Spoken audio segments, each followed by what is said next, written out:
Breathing and exchange of gases. Oxygen को एक organism indirectly utilise कर सकता है ताकि वो सिंपल मॉलिक्यूल्स जैसे glucose, amino acid, fatty acid, glycerol उनको तोड़ के एनर्जी प्राप्त कर सके, जो कि ग्लूकोज कहाँ से और टूट के आए हो तो पहले से कहाँ से, डाइजेशन की प्रोसेस से। कार्बन डाइऑक्साइड इस कैटाबोलिक रिएक्शन में हार्मफुल है और रिलीज हो जाता है, और हमें ऑक्सीजन कंटिन्यूसली चाहिए होती है सेल्स के लिए, और CO2 रिलीज होना चाहिए। ऐसी प्रोसेस जिसमें कि exchange of oxygen of from the atmosphere और CO2 निकले फ्रॉम द सेल्स या फिर एल्वुलाई से कह सकते हैं। इसको क्या कहते हैं, ब्रीदिंग। इसमें ऐसा लिख रहा है कि इसको रेस्पिरेशन भी कहते हैं, लेकिन रेस्पिरेशन नहीं करते। अब इसके स्टेप्स देख लेते हैं कि रेस्पिरेशन में क्या क्या स्टेप्स यूज़ किए जाते हैं। सबसे पहले ब्रीदिंग होती है, यानी कि पल्मोनरी वेंटिलेशन। फिर होता है exchange of gases between the alveolar membrane, इसको कहते हैं एक्सटर्नल रेस्पिरेशन। फिर होता है हमारे पास में ट्रांसपोर्ट ऑफ गैसेज, एंड फिर होता है internal respiration between the system में कैपिलरी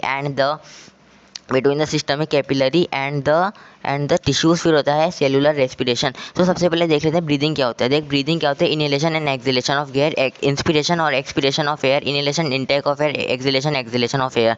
तो रेस्पिरेटरी ऑर्गन कौन ऑर्गेनिज्म के पास कौन से होंगे डिसाइड करेगा उसके लेवल ऑफ ऑर्गेनाइजेशन पे और हैबिटेट पे। अगर वो पानी में रह रहा है, उसके पास अगर गिल है तो उसे ब्रांकियल रेस्पिरेशन कहेंगे। अगर वो हमारे पास में टेरेस्ट्रियल पे रह रहा है, उसके लंग्स इस्तेमाल कर रहा है, तो उसे पल्मोनरी रेस्पिरेशन हम कहेंगे। ठीक है, अब आगे बात कर लेते हैं लेवल ऑफ ऑर्गेनाइजेशन पे। तो ध्यान से सुन, किंगडम होते हैं एनिमेलिया, और किंगडम दो पार्ट में डिवाइड करते हैं, फाइलम में कोडेटा एंड नॉन कोडेटा। तो जितने भी हमारे पास में, जैसे कि मामले में पोरीफेरा, स्पॉन्जेस, कोइलेंट्रेटा, टीनोफोरा, प्लेटीहेलमिंथस और एस्केलमिंथस तक ये सारे क्या करते हैं, एस्केलमिंथस क्या ऑर्गन है, एस्केलमिंथस तक ये सारे क्या करते हैं, simple diffusion across the cell wall तक। फिर आते हैं Annelida, Arthropoda, Mollusca, Echinodermata, Hemichordata and कोडेटा।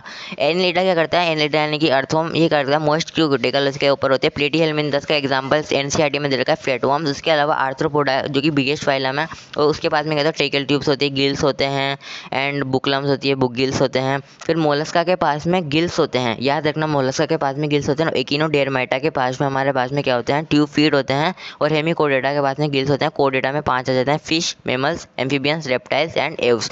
तो एम्फीबिया से एव्स को लंग्स का इस्तेमाल करेंगे, लेकिन फिश क्या करती है, ब्रांचियल रेस्पिरेशन करती है, यानी कि गिल्स का इस्तेमाल करती है। इसके अलावा एम्फीबियंस में जो फ्रॉग होते हैं वो हमारे पास में क्यूटेनियस रेस्पिरेशन भी करते हैं।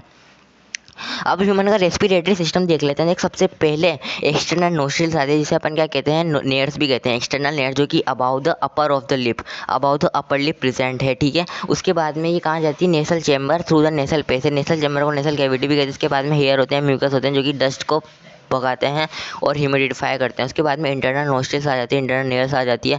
उसके बाद में फेरिंग्स आ जाता है, which is a common portion for the both spaces for the food and air, और ये खुलता है हमारे ट्रेकिया में through the larynx region. Larynx क्या होता है, ये हमारे पास में वोकल कॉर्ड होती है, इसके पास में जो 9 कार्टिलेज का ये बना होता है पूरा। इसमें एक कार्टिलेज आता है मोस्ट इंपॉर्टेंट, जो कि एपिग्लोटिस है, और इसके पास में क्या होता है, कार्टिलेजिनस बॉक्स होता है, जो कि साउंड प्रोडक्शन में मदद करता है, इसलिए इसको साउंड बॉक्स भी कहा जाता है।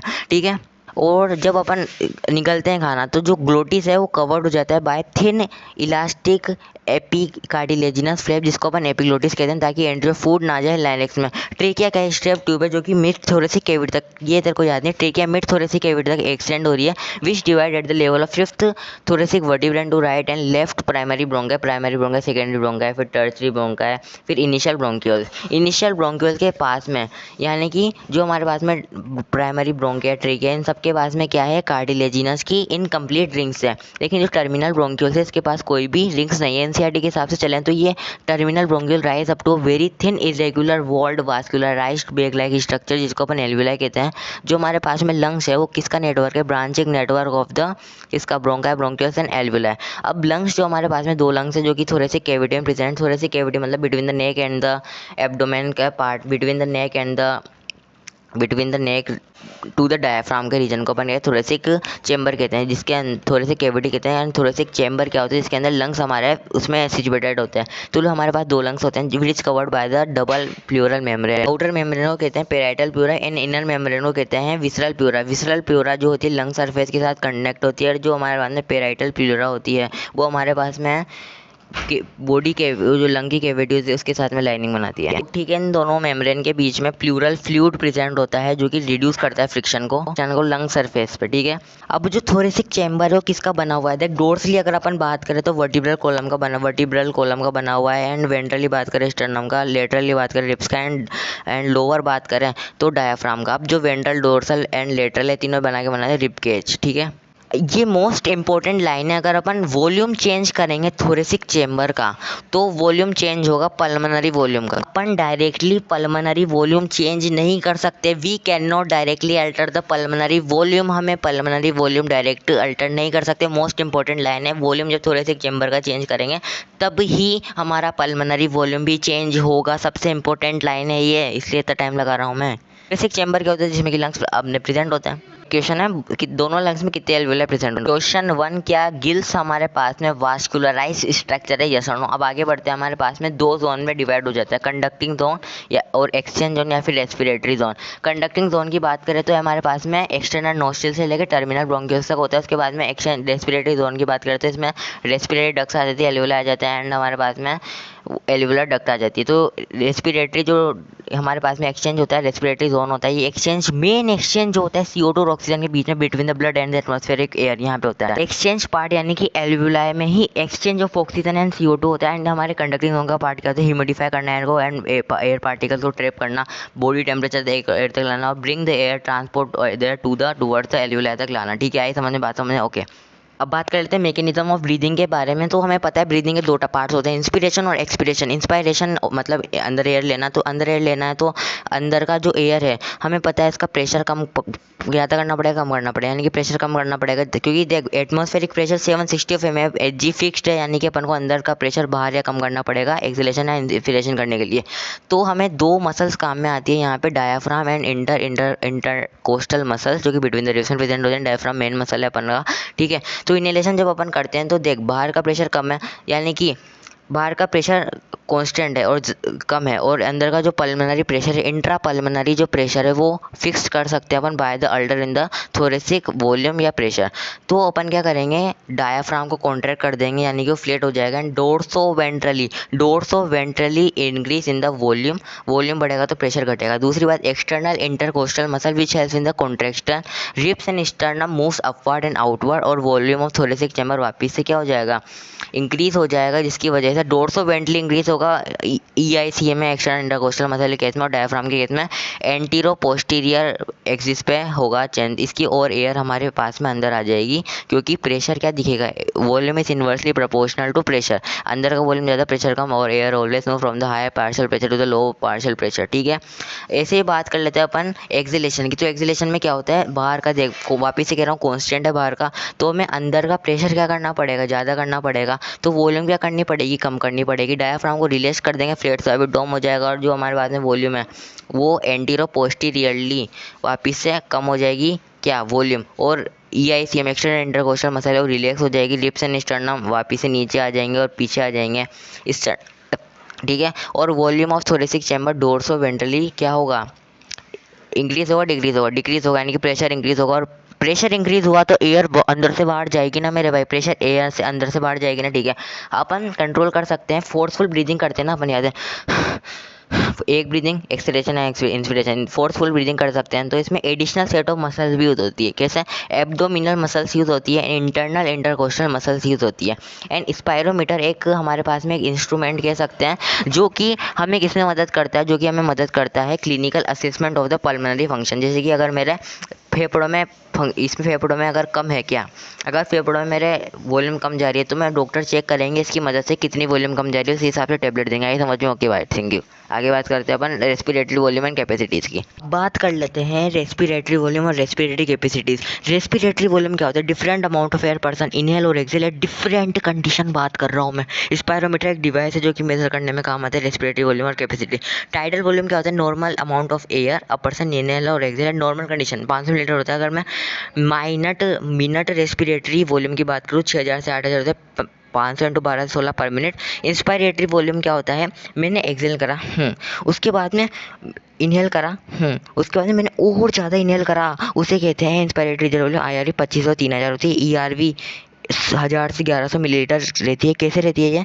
मैं एक्सेल करा मैंने, उसके बाद में और एक्सेल कर दिया, फिर आती है आरवी 1100 से 1200 रहती है। कितनी रहती है? मैंने फोर्सफुली एक्सेलेशन करा, यानी कि ईआरवी प्लस मैंने टीवी का ईआरवी करा। इसमें क्या हुआ, अब जितनी अमाउंट मैंने बची मेरे लंग्स में उसे कहेंगे आरवी, रेसिडुअल वॉल्यूम। मतलब मैंने पूरा खींच दिया, पूरी जान लगा के मैंने खींच दी, एक्सपायरेटरी कर दी, बाहर निकाल दी। जब भी मेरे अंदर कुछ रेस्पिरेटरी वॉल्यूम, इसको मेजर नहीं किया जा सकता। और ये क्यों रहती है? ताकि लंग कोलेप्स ना हो। अब रेस्पिरेटरी कैपेसिटी बात कर लेते हैं, formed by combination of respiratory volume.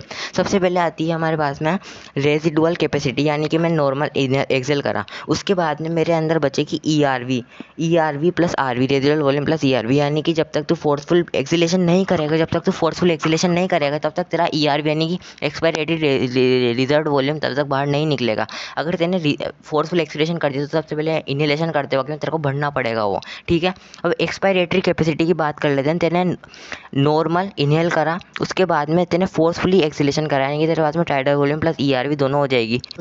Inspiratory capacity की बात करते हैं, यानी कि तेने नॉर्मल एक्सेल करा, उसके बाद में तेने फोर्सफुल इनहेलेशन करा, यानी कि आईआरवी प्लस तेरे पास में क्या हो जाएगी? टीवी हो जाएगी।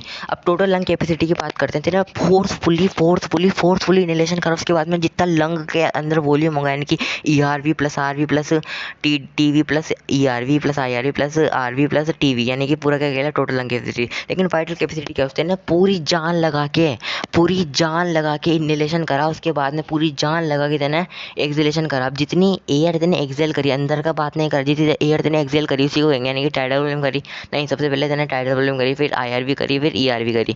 और ऐसे भी बोल सकते हैं तेने फोर्सफुली एक्सेलेशन करा और फोर्सफुली इनहेलेशन करा। तो फोर्सफुली एक्सेलेशन करेगा जब भी तेरी ईआरवी निकलेगी, वरना नहीं निकलेगी। और सारी वॉल्यूम को तू मेजर कर सकता है एक्सेप्ट द रेजुरल वॉल्यूम स्पायरोमीटर, इसको मेजर नहीं कर सकता, बिहार का डट्टा उसको मेजर नहीं कर सकता। ओके ब्रो, अभी तक क्या पढ़ा अपने? टाइडल वॉल्यूम पढ़ी, एक्सपायरेटरी कैपेसिटी पढ़ी, इंस्पिरेटरी कैपेसिटी पढ़ी, वाइटल कैपेसिटी पढ़ी, टोटल लंग कैपेसिटी पढ़ी, residual capacity and inspiratory reserve volume पढ़ी एंड ईआरवी पढ़ी। Residual volume 500 metre, IRV equal to 25 इनर सबसे ज़्यादा रहती है। एक्सपायरेटरी रिजर्व वॉल्यूम 1000 से 1100, रेसिडुअल वॉल्यूम इक्वल टू 1100 से 1200, tidal volume equal to ERV plus IRV plus ER TV and वो रेसिडुअल कैपेसिटी याद रखना सबसे इंपॉर्टेंट। रेसिडुअल कैपेसिटी और रेसिडुअल वॉल्यूम में कन्फ्यूजन है। रेसिडुअल कैपेसिटी नॉर्मल एक्सेलेशन करा आपने, उसके बाद में जो भी प्रेजेंट है सब कुछ, यानी कि ईआरवी प्लस आरवी ये सारे रहते हैं। ओके प्रो, थोड़ा सा बच रहा, फटाफट कर लेते हैं। डिसऑर्डर्स की बात कर ले, सबसे पहले आता है अस्थमा के बारे में। अस्थमा क्यों होता है? देखिए, डिसऑर्डर है जो कि एलर्जी के मारे होते हैं। इसमें अपन को ब्रीथ करने में डिफिकल्टी होती है। और क्यों होता है ये? हमारी जो वॉल होती है ब्रोंकिया और ब्रोंकियल्स की, इसमें इन्फ्लेशन आ जाए, स्पाज्म आ जाते हैं, prolong contraction in the smooth muscle.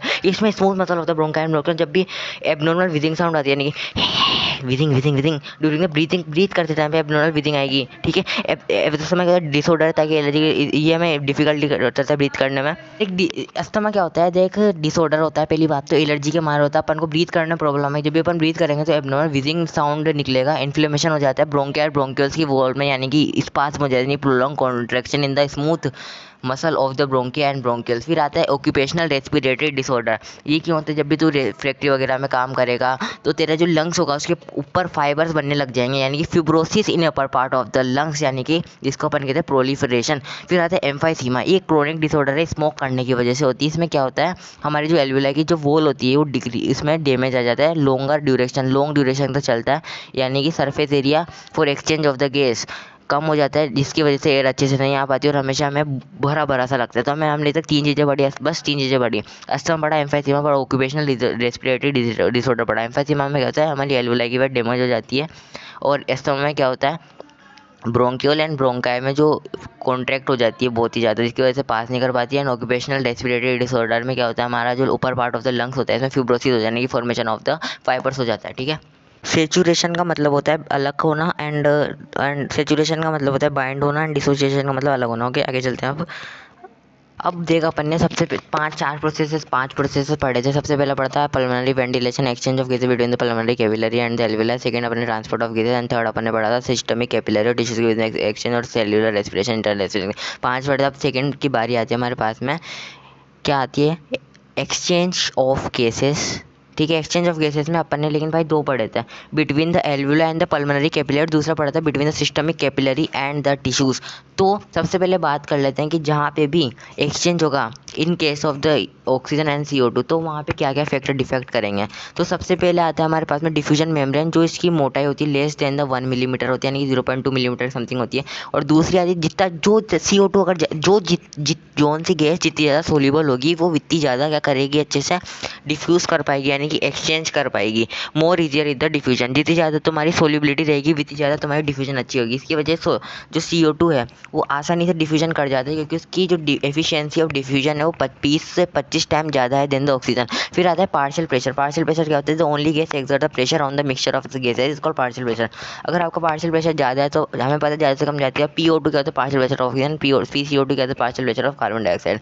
Oxygen rich, दो टर्म याद कर ले, ऑक्सीजनेटेड ब्लड क्या होता है, oxygen rich blood, and deoxygenated blood क्या होता है, कार्बन डाइऑक्साइड रिच ब्लड। तो ध्यान से सुनना, सबसे पहले अपन ने बात कर लेते हैं between the exchange of gases between the pulmonary capillary and the एल्वुला।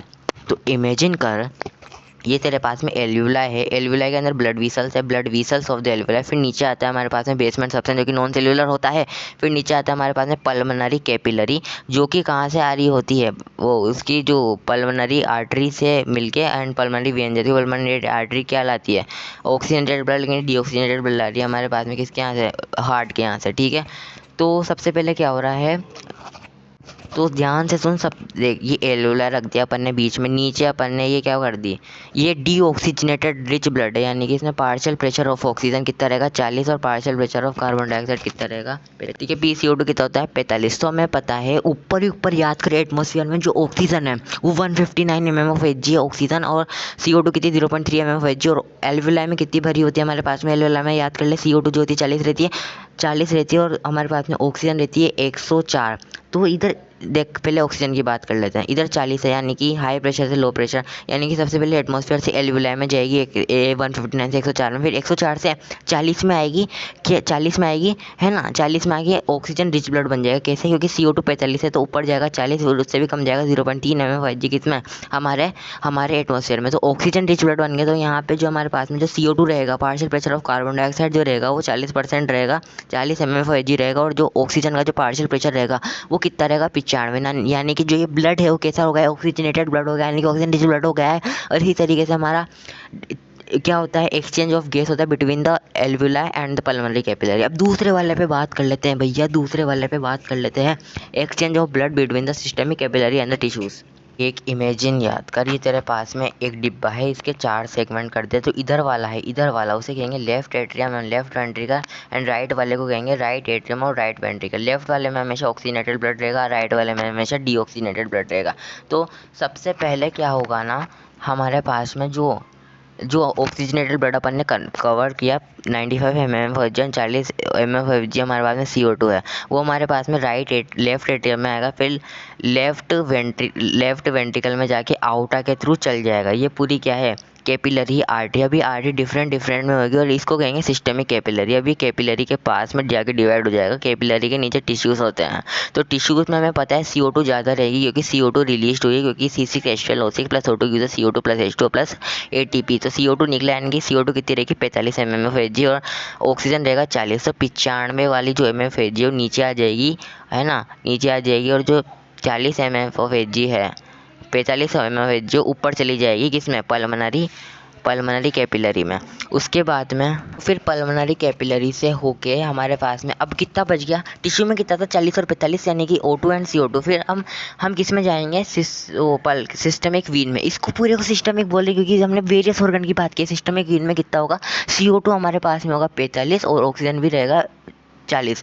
अभी ऑक्सीजन जाएगा राइट एट्रियम में, फिर जाएगा राइट वेंट्रिकल में, फिर राइट वेंट्रिकल से कौन लेके जाएगा इसको, पल्मोनरी आर्टरी। किसमें, हमारे किसकी कैपिलरी, पल्मोनरी कैपिलरी में, जहाँ पे कितना है 40-45 है ना, 45 क्या हमारे पास में CO2 है, CO2 बाहर की तरफ जाएगा, कहाँ से 45 से 40, फिर 40 से 3। अब जो हमारे पास में एटमॉस्फेयर 159 से 104, 104 से हमारे पास में 40 को कन्वर्ट कर दे 95। ऐसे साइकिल चलती रहती है, ठीक है। सबसे पहले अपन ने पढ़ा कि भैया आपने बताया वेंटिलेशन ब्रीदिंग के बारे में, फिर आपने मुझे को बताया था कि exchange of gases between the pulmonary capillary and the alveoli, फिर आपने बताया था ट्रांसपोर्ट ऑफ गैसेस, फिर आपने बताया था मुझे भैया, फिर आपने बताया था between the tissues and the systemic capillary. तो भैया आपने मुझे तो ट्रांसपोर्ट ऑफ गैसेस तो बताया ही नहीं, ट्रांसपोर्ट ऑफ गैसेस तो बता दो प्लीज़ प्लीज़ बता दो। बता रहा हूँ भाई, बता रहा हूँ, रो मत रो मत रो मत रो मत रो मत। ठीक है, अब आगे बढ़ते हैं। तो भैया बात करी जाएगी ट्रांसपोर्ट ऑफ गैसेस के बारे में। 5 मिनट का चैप्टर बनना, ध्यान सुन। ट्रांसपोर्ट ऑफ गैसेस में हमारे पास में सबसे पहले आता है ट्रांसपोर्ट ऑफ कार्बन डाइऑक्साइड की बात कर लेते हैं कि छोटा सा है। कार्बन डाइऑक्साइड को हम 3 फॉर्म में करते हैं। 7% प्लाज्मा में, 20 से 25% हमारे पास में आरबीसी में एंड उसका कार्बन फॉर्म में एंड 70% बाइकार्बोनेट की फॉर्म में। तो ध्यान से सुनना, यदि हमारे पास में यहाँ पे टिश्यू है और ये कौन सी सिस्टम में कैपिलरी है, तो यहाँ से बाहर जाएगा और 7% तो भैया डिजोल्व हो जाएगा हमारा CO2 में। लेकिन जो हमारे पास में आरबीसी का ग्लोब्यूल है उसके अंदर ही बाइकार्बोनेट वाली रिएक्शन चलेगी। क्या रिएक्शन चलेगी? H2O CO2 के साथ बाइंड करेगा in the presence of carbonic anhydrous which is the fastest enzyme in the body and, है ना। और कुछ परसेंट हमारा प्लाज्मा में प्रेजेंट होगा, उसके साथ ये बनाएगा H2CO3, वापस से टूटेगा HCO3 minus plus H plus. Ion की कंसंट्रेशन यहाँ पे ज़्यादा होगी, पार्शियल प्रेशर ऑफ CO2 यहाँ पे ज़्यादा होगा, टेम्परेचर ज़्यादा होगी। 3 बातें ध्यान से सुनना, H प्लस आयन यहाँ पे ज़्यादा होंगे, PCO2 यहाँ पे ज़्यादा होगा, टेम्परेचर यहाँ पे ज़्यादा होगा and partial pressure of oxygen कम होगा क्योंकि यहाँ पे टिश्यूज़ है तो यहाँ पे पार्शियल प्रेशर ऑफ ऑक्सीजन ज़्यादा नहीं होगा। ओके, इसके बाद में क्या बोल रहा था, हाँ, जो HCO3 माइनस हमारे पास में बना, ये हमारे पास में डिजोल्व हो जाता है प्लाज्मा में। ठीक है, डिजोल्व हो जाता है हमारे पास में प्लाज्मा में। फिर बात कर लेते हैं, हीमोग्लोबिन से बाइंड करता है Hb प्लस CO2, फिर ये बनाता है HbCO2, यानी कि इसका नाम होता है कार्ब अमीनो हीमोग्लोबिन, और ग्लोबिन पार्ट से करता है 20 से 25%। और जो हमारी बाइंडिंग होगी वो डायरेक्टली रिलेटेड होगी हमारी पार्शियल प्रेशर से। अगर पार्शियल प्रेशर ऑफ ऑक्सीजन कम रहेगा, कहाँ पे रहेगा? टिश्यूज़ में रहेगा, तो partial pressure of carbon dioxide ज़्यादा होगा, अच्छी बाइंडिंग होगी between the RBC and the CO2। उसके बाद में अगर पार्शियल प्रेशर ऑफ ऑक्सीजन ज़्यादा हुआ इन द एल्वियोलाई तो डिसोसिएशन हो जाएगा कार्बन डाइऑक्साइड का हमारा किससे? हीमोग्लोबिन से। और जब हम ऑक्सीजन वो कार्बन डाइऑक्साइड हमारे डीऑक्सीनेटेड ब्लड में जाते हैं तब बाइकार्बन, लेकिन जब अपन उसको रिलीज़ करते हैं तो हमारा कार्बन डाइऑक्साइड निकल जाता है, क्योंकि जो रिवर्स प्रोसेस हो जाती है, क्योंकि ये कैसा है, क्योंकि हाइड्रोजिनेशन रिएक्शन है। ठीक है, इसमें टूट भी सकता है। ठीक है, अभी तक क्या बात करें अपन ने कि 70% बाइकार्बन की फॉर्म में, 20 से 25% आरबीसी एंड 7% प्लाज्मा, क्योंकि प्लाज्मा में क्यों 7% है? क्योंकि ये डिजोल्व ज़्यादा कर सकता है than the CO2 than the oxygen. अब हर ध्यान से सुनना, स्टेटमेंट में कह रहा हूँ, देख, टिश्यूज से निकली ये लाइन जा रही है सिस्टमिक वीन, यानी कि हर 100 मिलीलीटर डीऑक्सीजनेटेड ब्लड में, हर 100 मिलीलीटर डीऑक्सीजनेटेड ब्लड में 4 millimetre of the carbon dioxide present होगी, जो कि डिलीवर कहाँ करी जाएगी? एल्वियोलाई में। दोबारा सुन, हर 100 मिलीलीटर की डीऑक्सीजनेटेड ब्लड जो डिलीवर किया जाएगा 4 मीटर ऑफ CO2 कहाँ डिलीवर किया जाएगा? एल्वियोलाई में। ठीक है, ओके। और टिश्यूज़ में कौन सी रिएक्शन चल रही होगी? CO2 plus H2 gives H2CO3 in the presence of carbon hydrates and H plus and HCO3 minus, है ना। और उल्टी चल रही होगी हमारे कहाँ पे? एल्वियोलाई में। अब बात कर लेते हैं भैया ट्रांसपोर्ट ऑफ ऑक्सीजन के बारे में। ऑक्सीजन कैसे ट्रांसपोर्ट करती है? बाय द प्लाज्मा 3%, 97% हमारी किसमें? आरबीसी में करती है। बात कर लेते हैं अपन ट्रांसपोर्ट ऑफ ऑक्सीजन 2 टाइप से करते हैं। दोबारा बता रहा हूँ मैं, ट्रांसपोर्ट ऑफ ऑक्सीजन 2 टाइप का करते हैं, बाउंड्री हीमोग्लोबिन 97%, डिसोल्विंग प्लाज्मा 3%। अब सबसे पहले प्लाज्मा में जो हमारे पास में 3% करता है उसकी हटाओ बात। अब बात कर लेते हैं हम ब्लड में जो आरबीसी होता है उसके बाद में हीमोग्लोबिन होता है, जो कि ग्रेड क्यों होता है? उसके बाद में 2 चीज़ें होती है, एक तो हिम और ग्लोबिन। ग्लोबिन मतलब प्रोटीन पार्ट एंड हिम मतलब नॉन प्रोटीन पार्ट। आयरन जो लाल कलर का है उसकी वजह से पिगमेंट लाल कलर का है, इसलिए आरबीसी लाल होता है। अब जो एक हीमोग्लोबिन होता है उसमें 4 ग्लोबिन की चेन रहती है, 4 हिम मतलब प्रोटीन, यानी कि ऐसे गोल गोल अल्फा 2 एंड बीटा 2, उसमें चेक कर ले तू। अब बात कर लेते हैं अपन ट्रांसपोर्ट ऑफ गैसेस कैसे होती है। सबसे पहले एल्वियोलाई के पास जाते हैं अपन। भैया मुझे कंडीशन बताओ, एल्वियोलाई के अंदर हमें पता है ऑक्सीजन है। अब ऑक्सीजन हमारे पास पल्मोनरी कैपिलरी 3% तो उसमें आ जाएगी।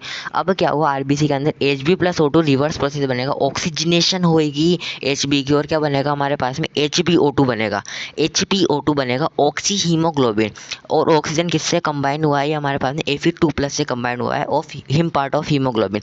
अब बात कर लेते हैं कि हर 100 मिलीलीटर ब्लड 20 मिलीलीटर ऑक्सीजन कैसे करता है। तो देख, हर एक ह्यूमन जो हेल्दी ह्यूमन होगा उसमें 100 मिलीलीटर जो ब्लड होगा, ऑक्सीजनेटेड की बात नहीं कर रहा है, उसमें 15 ग्राम ऑफ हीमोग्लोबिन रहता है, और 1 ग्राम ऑफ हीमोग्लोबिन में हमारे पास में 1.34 मिलीलीटर ऑक्सीजन रहती है। तो 100 मिलीलीटर ब्लड में कितना रहेगा? 15 × 1.34 कर देंगे तो 20 मिलीलीटर ऑक्सीजन आ जाएगा हमारे पास में। तो हर 100 मिलीलीटर में 20 मिलीलीटर होगा। तो ये जब हमारे टिश्यूज़ के पास में जाएगा, तो ये हमारे पास में टिश्यूज़ के पास में जाएगा, तो ये 20 मिलीलीटर है, तो 20 मिलीलीटर में से 5 मिलीलीटर ये दे देगा किसको? एट नॉर्मल कंडीशन हमारे टिश्यूज़ को और अंडर नॉर्मल साइकोलॉजिकल कंडीशन। अब ज़्यादा तुम थक चुके हो, ज़्यादा तुमने क्रिया करी तो 15 मिलीलीटर ऑफ ऑक्सीजन हाँ तुम किसको दोगे, तुम टिश्यूज़ को दे दोगे 15 मिलीलीटर की, ठीक है। और एल्वुलर साइड पे सिचुएटेड रहती है 100 millilitre oxygen with the 200 millilitre blood. जब ब्लड टिश्यूज़ के पास मुझे डिफरेंट कंडीशन बता दी मैंने आपको। बाइंडिंग जो होगी ऑक्सीजन की primary related with the partial pressure of oxygen, लेकिन अदर फैक्टर भी होंगे, जैसे अगर हाइड्रोजन प्लस आयन बढ़ेगा, CO2 का पार्शियल प्रेशर बढ़ेगा, या फिर हमारे पास में टेम्परेचर बढ़ेगा तो पार्शियल प्रेशर ऑफ ऑक्सीजन कम हो जाएगा, dissociation of oxygen from blood. लेकिन जो बाइंडिंग ऑफ ऑक्सीजन है वो किससे रिलेटेड है, पार्शियल प्रेशर ऑफ ऑक्सीजन। अगर पार्शियल प्रेशर ऑफ ऑक्सीजन बढ़ा तो पार्शियल प्रेशर ऑफ ऑक्सीजन बढ़ा तो बाइंडिंग अच्छी होगी, ये बात याद रखना। तो और तेरे पास में जो सिग्मॉइड ग्राफ है यार तू खुद पढ़ ले भाई, क्योंकि मैं नहीं बता सकता उसके बारे में, सॉरी। अब एक चीज़ पे गौर करना कि जहाँ पर ऑक्सीजन का एसोसिएशन हो रहा है इसका मतलब है कार्बन डाइऑक्साइड का डिसोसिएशन हो रहा है। कैसे, सोच के मुझे बताना, ओके। अब भैया लास्ट टॉपिक बचा है रेगुलेशन ऑफ रेस्पिरेशन, फिर छुट्टी हो जाएगी। यस, 30 मिनट के अंदर अपन ने कंप्लीट कर लिया। यस, अब लास्ट टॉपिक बचा है, ध्यान से सुनना, रेगुलेशन ऑफ रेस्पिरेशन के बारे में। रेगुलेशन ऑफ रेस्पिरेशन जरूरी क्यों होती है, देख तू डीप ब्रीथिंग कर रहा है, तू नॉर्मल ब्रीथिंग कर रहा है, तू फास्ट ब्रीथिंग कर रहा है, इसलिए रेगुलेशन ऑफ रेस्पिरेशन हमारी ज़रूरी होती है। कैसे होती है, nervous regulation and chemical regulation.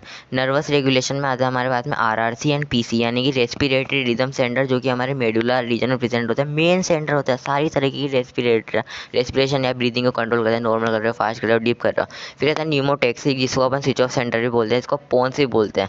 इसमें क्या करता है, रिड्यूस कर देता है इनहेलेशन, यानी कि ऐसे कर देता है। किससे करता है, ये क्या करता है, जितने भी अगर तुम्हारे ब्रीदिंग में कोई से भी चेंज कर रहे हो ना, तुम पैटर्न में डीप ब्रीदिंग कर रहे हो फिर फास्ट ब्रीदिंग कर रहे हो, तो तुम्हें सिग्नल करना पड़ेगा RRC को, यानी कि रेस्पिरेटरी रिदम सेंटर को। ठीक है, आई बात समझ में कि रेगुलेशन के दो पार्ट होते हैं, nervous regulation, chemical regulation. Nervous के दो पार्ट होते हैं, RRC जो कि मेडुलर प्रेजेंट होता है, मेन सेंटर ही होता है, और जिसको भी कोई से भी चेंज करने होते हैं तो इसकी परमिशन से करते हैं, मम्मी है ये। और न्यूमोटैक्सी जो हमारे स्विच ऑफ सेंटर के नाम से जाना जाता है, निपोन प्रेजेंट होता है। अब कीमो रिसेप्टर्स की बात कर लेते हैं। कीमो सेंसिटिव एरिया जिसे अपन सेंट्रल कीमो रिसेप्टर भी कहते हैं, कहाँ प्रेजेंट होता है, ब्रेन में प्रेजेंट होता है। कहाँ प्रेजेंट होता है, ब्रेन में प्रेजेंट होता है, near the respiratory rhythm centre. ये करता है concentration of the hydrogen ion and CO2 अगर बढ़ गई है या फिर कम हो गई है, कंसंट्रेशन बढ़ना या कम होना ही होता है।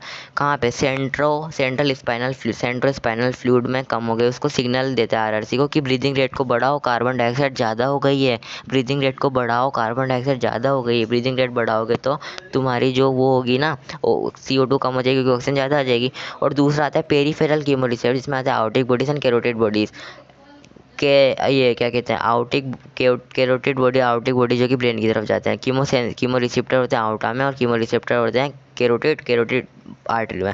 ये क्या करते हैं, detect concentration of carbon dioxide and hydrogen इस ब्लड। अगर ज़्यादा होगी तो RRC को सिग्नल करेंगे कि ब्रीदिंग रेट को बढ़ाओ। ये किस में करते हैं, ब्लड में। और ये किस में करते हैं, किस में करते हैं, CSF में करते हैं। एक लाइन दिख रही है NCERT में, बहुत ज़्यादा इंपॉर्टेंट है। The role of oxygen in the regulation of respiratory rhythm is quite insignificant. The role of the oxygen in the regulation of respiratory rhythm is quite insignificant. The role of the oxygen in the regulation of the respiratory rhythm is quite insignificant. सोचो कैसा, जो हमारे पास में oxygen को regulate करने के लिए जो रेस्पिरेटरी रिदम हमारे पास में है, रेगुलेशन का पूरा सिस्टम है, वो ऑक्सीजन को कम नहीं करता है। देख, CO2 को मैंने कम कर दी तो ऑक्सीजन अपने आप बढ़ेगी ना, क्योंकि मैं एक्सचेंज कर रहा हूँ, इस वजह से आप कर सकते हो। ठीक है, तो अपन ने जो 5 फेज पढ़े थे, सबसे पहले अपन ने पढ़ा ब्रीथिंग, वो कंप्लीट करा। फिर अपन ने एक्सचेंज ऑफ गैसेस, फिर ट्रांसपोर्ट ऑफ गैसेस पढ़ा, अभी ख़त्म करा जस्ट। उसके बाद अपन ने पढ़ा क्या, exchange of gases between the systemic capillary and the tissues के बारे में पढ़ा। फिर अपन ने डिसऑर्डर्स के बारे में पढ़ा, रेगुलेशन ऑफ रेस्पिरेशन के बारे में पढ़ा। इसको थोड़ा रिवाइज कर लेना, okay. Thank you, very thank you भाई, थैंक यू सो मच, तेने पढ़ा कार्बनिक अनहाइड्रेस। आई नो कि तू डिप्रेस्ड है थोड़ा, लेकिन कोई बात नहीं, डिप्रेशन ही अग्रेशन बनेगा। वह क्या लाइन बोली है, डिप्रेशन ही अग्रेशन बनेगा। और कामयाबी के लिए मत पढ़ो, काबिल होने के लिए पढ़ो, है ना। और एक्सीलेंस के पीछे भागो, ना कि सक्सेस के। अगर तुम एक्सीलेंस के पीछे भागोगे तो सक्सेस तुम्हारे पीछे झक मार के आएगी। याद है ना डायलॉग, एक्सीलेंस के पीछे भागो मत, सक्सेस के पीछे मत भागो, एक्सीलेशन के पीछे भागो। एक्सीलेंस के पीछे भागोगे तो सक्सेस तुम्हारे पास में झक मार के आएगी।